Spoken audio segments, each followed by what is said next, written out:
Baik, selamat pagi, selamat siang, selamat malam, Bapak Ibu semua. Kita bertemu kembali di mata kuliah Sistem Pemerintahan Indonesia. Dan kali ini pembahasan di pertemuan kali ini saya akan membahas mengenai salah satu aspek penting dalam pemerintahan Indonesia yaitu legislatif.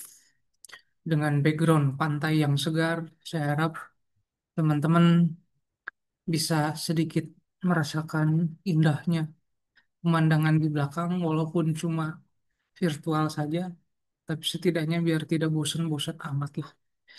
Nah, kawan-kawan, hari ini em, saya apa ya, dibilang ingin membalikan mindset susah juga.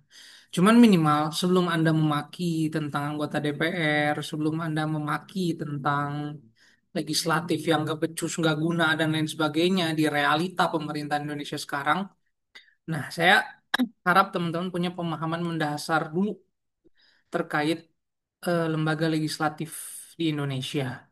Setelah sebelumnya kita membahas mengenai eksekutif itu seperti apa dan bagaimana kemitraannya dengan legislatif. Nah, sekarang saya sesuai dengan janji saya sebelumnya, saya mulai masuk pada pembahasan yang lebih spesifik mengenai legislatif di Indonesia.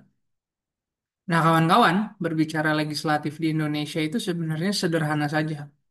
Teman-teman mungkin mengenalnya sebagai DPR atau Dewan Perwakilan Rakyat. Tapi sebenarnya nggak cuma itu, teman-teman. Legislatif itu terdiri dari DPR, kemudian juga DPD, di mana gabungan dari keduanya itu membentuk MPR. Selain itu juga di tingkat daerah itu ada DPRD sebagai lembaga yang berfungsi menjalankan fungsi legislasi dan pengawasan terhadap pemerintah eksekutif daerah. Nah, tapi di sini saya ingin menjelaskan lebih general mengenai legislatif dalam skop nasional. Nah, teman-teman, mungkin saya ingin mengawalinya dengan pembahasan mengenai DPR dulu, MPR dulu mungkin ya. Tapi sebelum itu, teman-teman, saya pengen share dulu satu slide biar membantu saya dalam penjelasan. Nah, teman-teman, saya akan mengawali pembahasan dengan pembahasan mengenai MPR. Perlu diketahui oleh kawan-kawan, secara historis MPR itu punya wewenang yang sangat besar dulu di masa pemerintahan Orde Baru. Sebelum amandemen tepatnya, sebelum tahun 99 amandemen pertama, MPR itu memiliki kedudukan yang sangat kuat termasuk dalam menetapkan GBHN. Mungkin tidak familiar ya anak sekarang dengan GBHN, cuman bagi anak generasi saya, generasi milenial, itu GBHN itu sering sekali diajarkan di kurikulum-kurikulum sekolah. Nah, GBHN itu merupakan garis besar haluan negara dan GBHN itu yang menentukan bagaimana perjalanan pemerintahan selama beberapa dekade ke depan atau beberapa tahun ke depan. MPR juga memiliki wewenang dalam memilih presiden dan wakil presiden. Nah, jadi Bapak Ibu sekalian, di masa lalu, di masa pemerintahan Orde Baru tentunya, mulai dari pemilu tahun 71, 77, 82, 87, 92, 97, Presiden Soeharto itu tidak dipilih langsung oleh rakyat. Nah, siapa yang memilih dan melantiknya? Sudah tentu dan sudah pasti adalah MPR. Atas dasar rekomendasi dari partai pemenang pemilu pada saat itu, yaitu Golkar. Golkar di pemilu 71 menang, 77 menang, 82, 87, 92, 97 itu menang. Dan persentasenya tuh di atas 60% terus. Sebegitu cintanya kah rakyat terhadap Golkar? Nah, itu mah sudah dibahas lah di mata kuliah sistem kepartaian. Bagaimana pemilu di masa Orde Baru itu diset supaya apa namanya? Supaya Golkar bisa menang terus. Nah, namun setelah amandemen, peran MPR itu perlahan-lahan mulai berkurang. Fokusnya berubah menjadi lembaga yang lebih seremonial dan bersifat konstitusional. Nah, apa maksudnya bersifat konstitusional? Dalam memutuskan berbagai hal, mulai dari bagaimana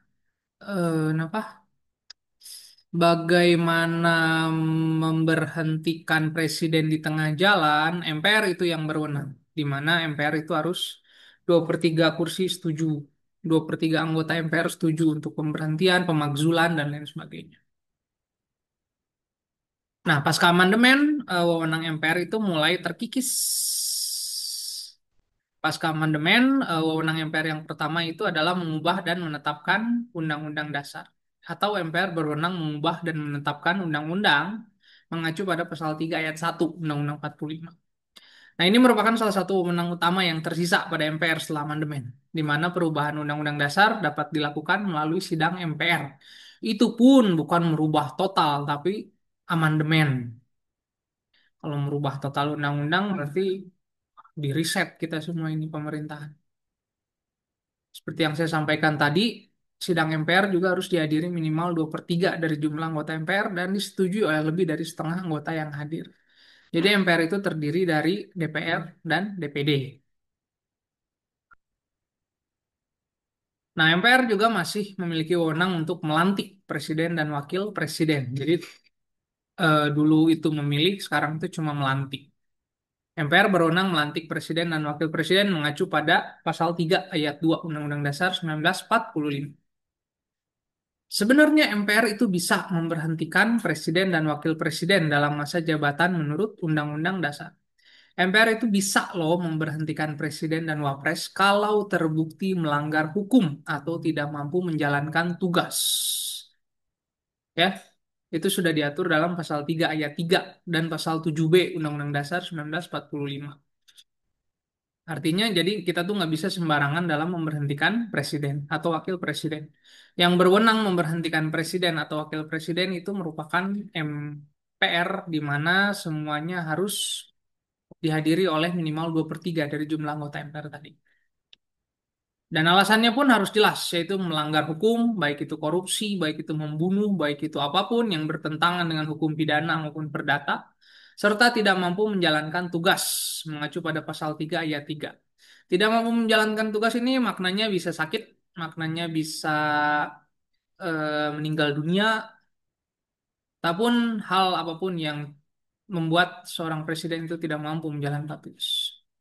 Proses pemberhentian ini diawali oleh DPR yang mengajukan permintaan resmi kepada MK untuk melakukan pemeriksaan terhadap dugaan pelanggaran hukum yang dilakukan oleh presiden dan wakil presiden.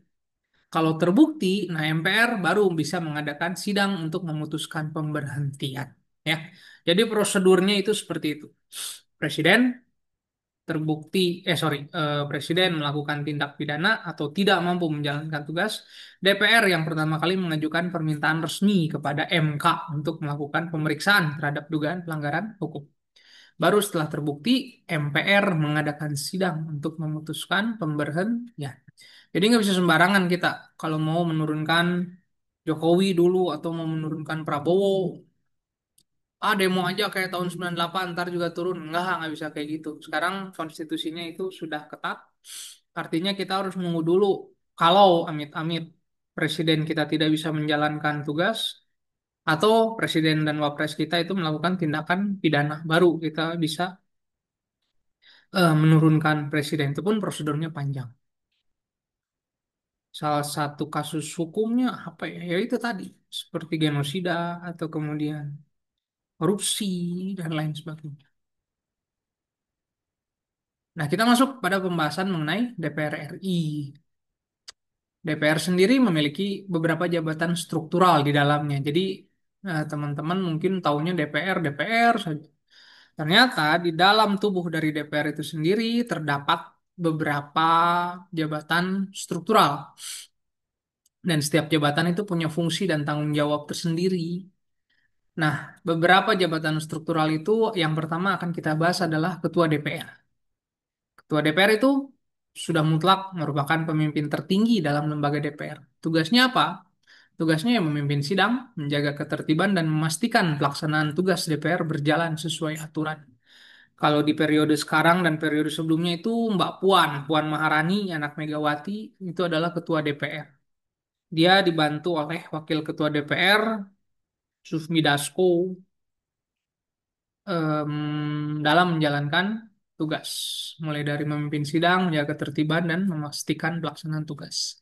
Nah, Wakil Ketua DPR juga punya tugas mendampingi Sang Ketua dalam menjalankan tugas dan menggantikan Ketua kalau berhalangan. Biasanya juga mereka dikasih tugas khusus mengacu kepada bidang masing-masing. seperti politik, ekonomi, hukum, dan lain sebagainya. Nah, di DPR itu ada komisi-komisi. DPR itu terbagi dalam beberapa komisi yang mengatur sektor seperti pendidikan, hukum, kemudian kesehatan, kemudian apa lagi ya, militer, keamanan, kemudian dan lain sebagainya. Nah, kalau di Indonesia,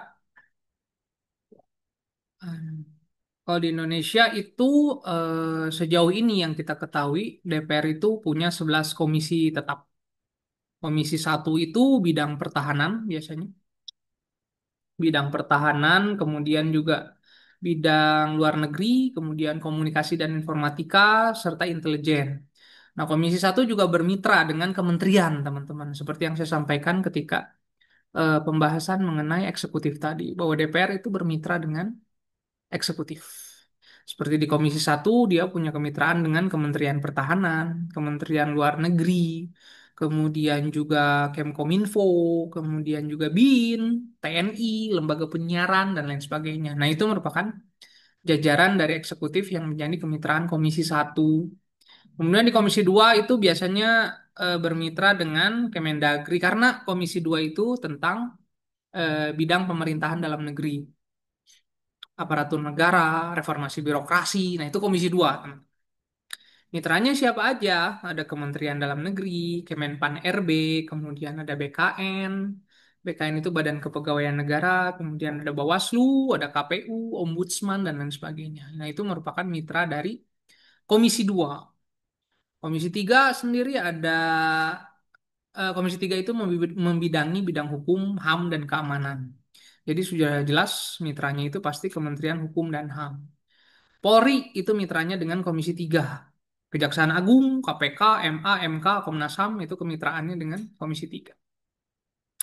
Kemudian ada juga Komisi 4 itu membidangi apa ya Komisi 4 ya? Komisi 4 itu pertanian kalau nggak salah ya. Jadi tolong dikoreksi kalau misalnya saya salah. Komisi 4 itu kalau nggak membidanginya pertanian, lingkungan hidup, kelautan, perikanan kalau nggak salah. Soalnya dulu saya pernah lihat Ibu Susi Pujiastuti itu dipanggil oleh Komisi 4. Ya mitranya ya kementerian-kementerian tadi. Nah, kemudian ada Komisi 5. Komisi 5 itu biasanya membidangi bidang perhubungan, PU atau pekerjaan umum, perumahan rakyat, pembangunan daerah tertinggal, dan lain sebagainya. Mitranya jelas, Kemen PUPR, kemudian Kementerian Perhubungan, Kementerian Desa, kemudian juga kadang dengan BMKG itu Komisi 5. Karena pernah lihat saya rapat BMKG dengan Komisi 5. Ada juga Komisi 6 tentang komisi yang membidangi perdagangan, perindustrian, investasi, koperasi, BUMN, UMKM, dan lain sebagainya. Jadi teman-teman bisa menebak ya, dia kemitraannya dengan siapa aja. Tadi komisi 6, terus ada 7, 8, 9, 10, 11, 11, 11 komisi. Komisi 7 itu membidangi energi, riset, dan lingkungan industri strategis. Ini Mulan Jamilah ada di sini. Ya bisa bayangkan ya, urusan energi kita diserahkan kepada mantan penyanyi Ratu sekaligus istri Ahmad Dhani. Nah, itu membidangi riset lingkungan industri dan lain sebagainya. Dan kemitraannya dia dengan BRIN, Anda bisa bayangkan. Badan Riset. Kemudian juga dengan BUMN energi seperti Pertamina, PLN, dan lain sebagainya. Ada juga komisi 5, 6, 7, 8. Nah, komisi 8 ini biasanya membidangi bidang agama, sosial, apa meneh ya, agama, sosial, pemberdayaan perempuan, kemudian pemberdayaan anak, dan lain sebagainya. Nah, ini kan disoroti kemarin nih Komisi 5, 6, 8 ini. Kenapa? Karena ketika kasus runtuhnya pesantren kemarin itu, komisi ini yang menggolkan bahwa APBN itu boleh untuk membangun pesantren yang runtuh tadi. Kacau memang. Kemensos itu juga bermitra dengan Komisi 8. Ada Komisi 9, bidang tenaga kerja, transmigrasi, kesehatan, kependudukan. Nah, itu biasanya Komisi 9. BPJS itu biasanya sering diundang rapat oleh Komisi 9. Dua terakhir yaitu Komisi 10, dia bidang pendidikan, kebudayaan, pariwisata, pemuda, olahraga. Nah, jadi Kemendikbudristek, Saintek, Kemenparekraf itu di Komisi 10, Dede Yusuf tuh kalau sekarang. Dan Komisi 11 terakhir itu adalah bidang keuangan. Nah, ini yang paling sering muncul di pemberitaan karena memang beriringan dengan pemberitaan mengenai Menteri Keuangan yang baru yaitu Pak Purbaya ya kan lagi naik banget sekarang. Nah, Komisi 11 juga ikut ke bawah karena iya mitra dia adalah Kementerian Keuangan, Bappenas, BI, OJK, LPS dan lain sebagainya. Nah, itu komisi-komisi yang ada di DPR. Jadi ada 11 komisi DPR dan ini bisa berubah ya nggak ya? Kayaknya sih bisa-bisa aja tergantung dengan perkembangan politik ke depan. Nah, selain komisi di DPR, ada juga Badan Legislasi atau Baleg. Lembaga di DPR ini berwenang menyusun program legislasi nasional serta membahas rancangan undang-undang bersama pemerintah. Biasanya ini nih, orang-orang di Baleg ini yang merumuskan aturan-aturan penting. RUU perampasan aset, kemudian juga RUU apa namanya? PKS atau penanganan kekerasan seksual. Kalau nggak gol-gol ya di sini nih dibalik berarti baliknya nggak balik kalau kayak gitu. Kemudian ada juga Banggar atau Badan Anggaran. Ini yang bertanggung jawab menyusun anggaran negara dan memberikan persetujuan terhadap anggaran APBN, anggaran pendapatan dan belanja negara. Terakhir ada BURT atau Badan Urusan Rumah Tangga. Nah, dia ini mengelola urusan internal DPR seperti fasilitas dan sarana pendukung untuk anggota dewan. BURT. Nah, selain ini ada juga biasanya badan kehormatan di DPR. Badan kehormatan itu sebenarnya auditor atau lebih kepada badan pengawas terkait urusan etik anggota DPR. Ada sebenarnya DPR itu punya mekanisme tersendiri dalam menyikapi anggota-anggotanya yang bermasalah khususnya dalam bidang etik dan dalam bidang apa ya pelanggaran norma sosial. Memang DPR ini, anggota DPR ini memiliki apa ya disebut kekebalan hukum bisa juga karena apa? Karena anggota DPR itu tidak bisa ditindak secara pidana melalui lisannya karena lisannya dianggap sebagai bagian dari tugas kenegaraan. Jadi kalau misalnya ada anggota dewan em, mengucapkan sesuatu yang kontroversial dan membuat kegaduhan, cuma badan kehormatan yang bisa menindak. Kita nggak bisa membawanya ke ranah pidana. Kenapa? Karena anggota DPR dilindungi oleh hak tersebut. Hak apa ya namanya? Saya lupa lagi. Nantilah kita bahas lagi itu kalau misalnya kita ketemu. Ntar, ada WA. Hmm,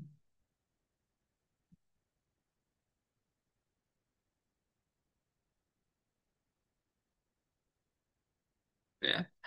Nah, selanjutnya teman-teman, kita akan membahas mengenai bagaimana DPR itu bisa dipilih. Nah, jadi DPR itu saat ini itu dipilih melalui sistem dapil atau daerah pemilihan. DPR dipilih melalui sistem pemilihan daerah pemilihan di mana setiap dapil itu mewakili daerah tertentu di Indonesia. Dan jumlah kursi yang diperoleh oleh setiap dapil itu ditentukan berdasarkan jumlah penduduk. Tujuannya buat apa? Untuk mastiin bahwa setiap daerah itu punya representasi yang seimbang di tingkat legislatif. Jadi suara dari daerah tertentu dapat didengar di tingkat nasional. Sistem ini juga memungkinkan pemilih untuk memilih caleg dari parpol yang mereka pilih dan calon tersebut akan mewakili daerah tersebut DPR.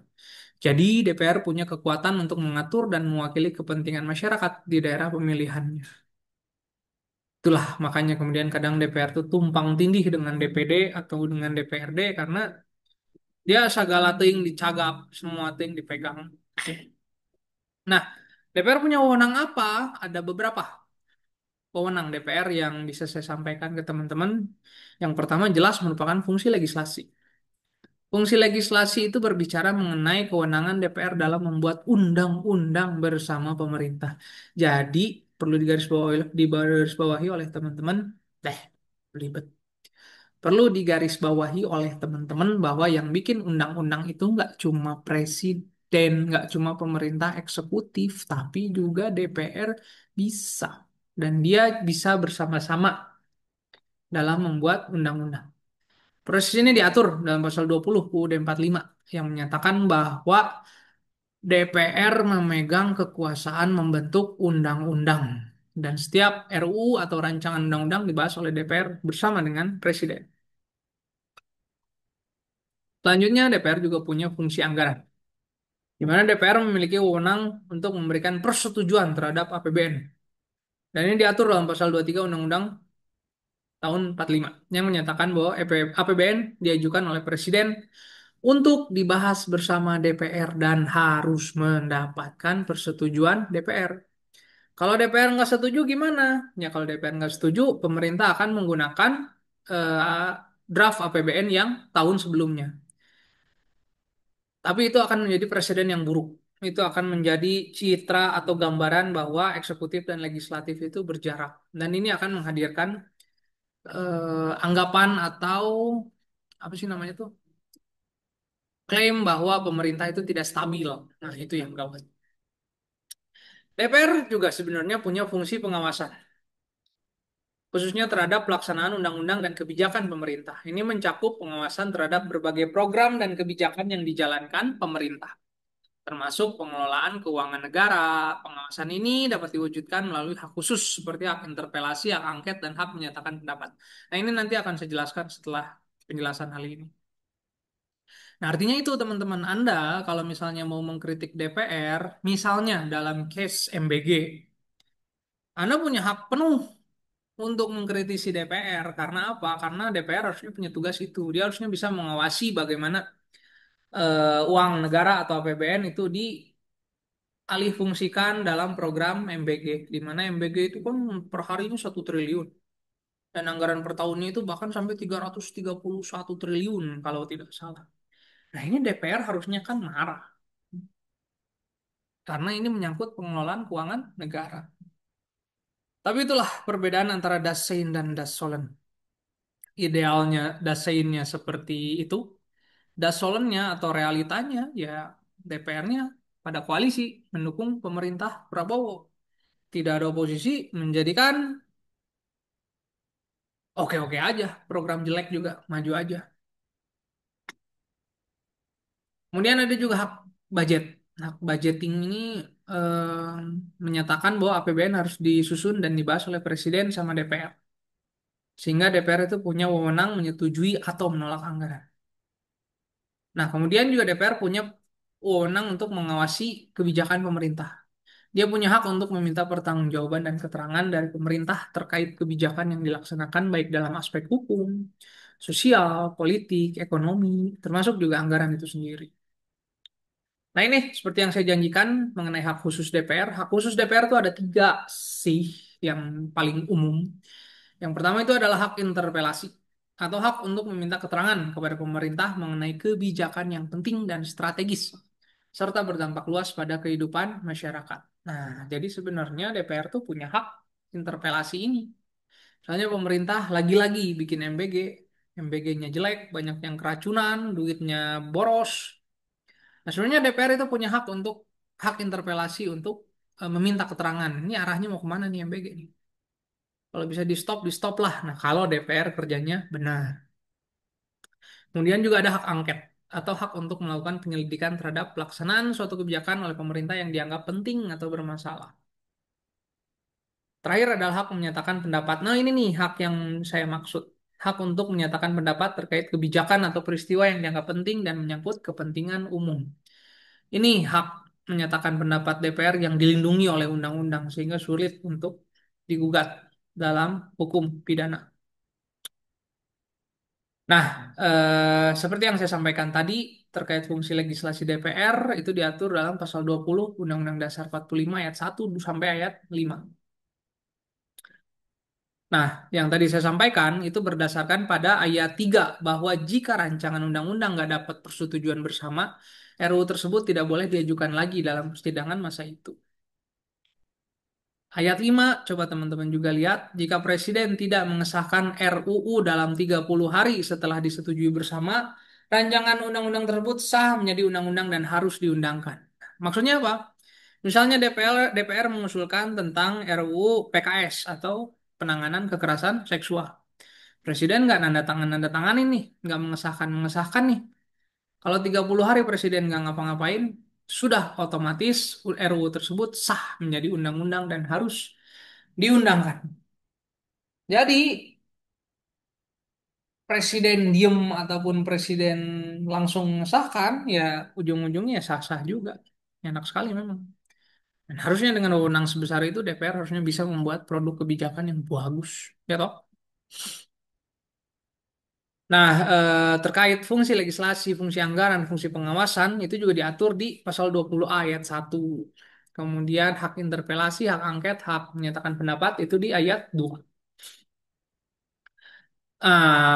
Ini yang saya maksud hak imunitas. Bagaimana DPR itu berhak menyampaikan pendapat dan bebas dari hukuman karena dilindungi oleh undang-undang tadi.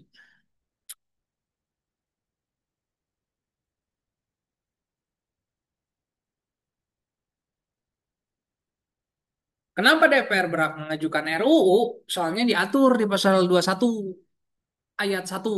Isinya menjelaskan bahwa anggota DPR itu berhak mengajukan rancangan undang-undang. Pasal ini juga menjelaskan mengenai kondisi Perpu bahwa dalam hal ihwal kegentingan yang memaksa, Presiden itu berhak menetapkan peraturan pemerintah pengganti undang-undang. Misalnya undang-undangnya jelek, bikin gaduh. Misalnya DPR bikin undang-undang tentang apa ya? Undang-undang imigrasi misalnya, bagaimana yang boleh tinggal di Jawa itu hanya orang Jawa, yang boleh tinggal di Jawa Barat hanya orang Jawa Barat. Nah, kayak gitu misalnya disahkan. Timbul kegaduhan dan keributan, nah makanya dari itu Presiden itu berhak menetapkan peraturan pemerintah pengganti undang-undang. Tapi Perpu itu juga harus mendapatkan persetujuan DPR dalam persidangan. Jadi kalau nggak dapat persetujuan ya nggak sah-sah juga Perpu. Kalau nggak dapat persetujuan DPR gimana? Peraturan pemerintah tersebut harus dicabut. Sisi lain, RUU yang diusulkan DPR itu boleh disah, harus bukan. RUU yang diusulkan DPR itu akan menjadi otomatis sah kalau Presiden tidak menandatangani. Tapi kalau misalnya DPR, kalau misalnya peraturan pemerintah mengesahkan tentang Perpu, peraturan yang menggantikan undang-undang DPR, dan DPR tidak setuju, itu malah harus dicabut. Enak sekali memang jadi DPR ini. Nah, di pasal 22 diatur juga mengenai peraturan pemerintah pengganti undang-undang. Di pasal 23 juga dibahas mengenai pengesahan APBN dan lain sebagainya. Itulah bagaimana DPR itu memiliki wewenang-wewenang yang saya pikir cukup spesial ya. Bahkan di pasal 24C itu, DPR itu punya hak untuk meminta MK memutuskan sengketa kewenangan lembaga negara. Dijelaskan juga dalam pasal 24C ayat 2, MK berwenang memutuskan sengketa kewenangan lembaga negara yang kewenangannya diberikan oleh Undang-Undang Dasar, termasuk permintaan yang diajukan oleh DPR. Super power sekali memang DPR ini. Kemudian, nah ini adalah perbedaan antara MPR dan DPR. Ini vital sekali. Sarjana ilmu pemerintahan nggak bisa membedakan ini, aneh buat saya. Aneh bin aneh bin ajaib pokoknya kalau ada orang sarjana yang pemerintahan tapi nggak bisa membedakan antara wewenang MPR dan DPR. Nah, dalam aspek fungsi legislasi, DPR itu cuma DPR yang memiliki fungsi legislasi untuk membuat undang-undang. Sementara MPR itu nggak punya, ya. Jadi MPR ini dipretelin betul-betul pasca amandemen karena memang kelakuannya super power. MPR itu kan lembaga tertinggi dulu tuh. Nah, sekarang itu tidak ada istilah lembaga tertinggi, yang ada hanyalah lembaga tinggi. Itu pun DPR, MPR setara dengan presiden. Tidak ada yang lebih tinggi. Dalam hal fungsi anggaran pun DPR itu punya hak untuk membahas dan menyetujui APBN. MPR nggak punya. MPR itu nggak punya fungsi anggaran. Terkait pengawasan juga DPR itu menjalankan pengawasan terhadap jalannya pemerintah. MPR hanya terlibat dalam hal pemberhentian presiden atau wakil presiden dalam kasus pelanggaran hukum. Dan terakhir, dalam aspek konstitusional, MPR itu lebih fokus pada tugas yang bersifat konstitusional seperti mengubah undang-undang dasar, melantik presiden, dan wakil presiden. Sedangkan DPR terlibat dalam fungsi-fungsi eksekutif seperti pengawasan kebijakan dan anggaran. Itu ya. Perbedaan paling sentralnya itu ada di situ, di peran konstitusional. Nah, kita mulai masuk pada pembahasan mengenai DPD atau Dewan Perwakilan Daerah. DPD sendiri merupakan lembaga yang baru loh, teman-teman. Baru dalam artian itu baru dibentuk pasca reformasi. Ini mengacu pada amandemen Undang-Undang 1945 dengan harapan atau tujuan memperkuat prinsip representasi daerah dalam pengambilan keputusan di tingkat nasional. Nah, DPD ini sama dengan senator lah kalau di Amerika Serikat. Senator itu kan representasi dari perwakilan daerah. Senator Texas, senator dari Cincinnati, kayak gitu-gitulah. Wewenang DPD sendiri berbeda dengan DPR, apalagi MPR.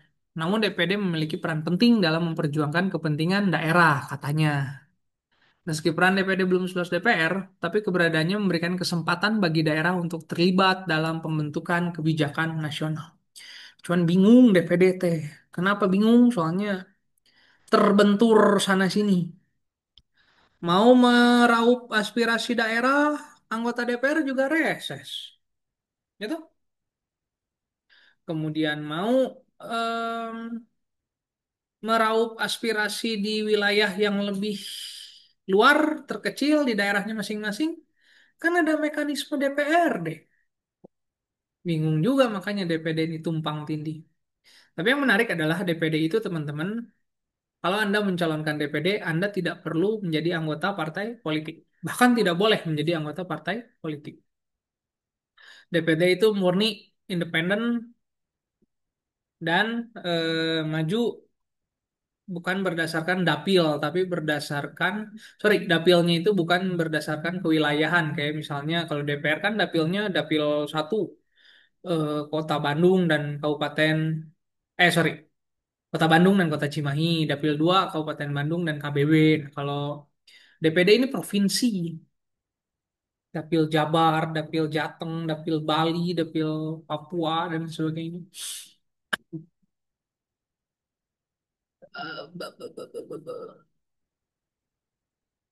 Nah ini, seperti yang saya jelaskan tadi, DPD itu dipilih melalui pemilu yang bersifat nasional dan setiap provinsi diwakili oleh 4 anggota DPD. Tanpa memandang jumlah penduduk. Wah, makanya enak nih kalau Anda orang Jogja, terus nyalonin DPD dari DIY, wah enak, nggak usah ngincer suara banyak-banyak. Nah, Komeng ini memang luar biasa, dia dapat suara 6 juta. Suaranya bahkan lebih besar dari suara nasional P3.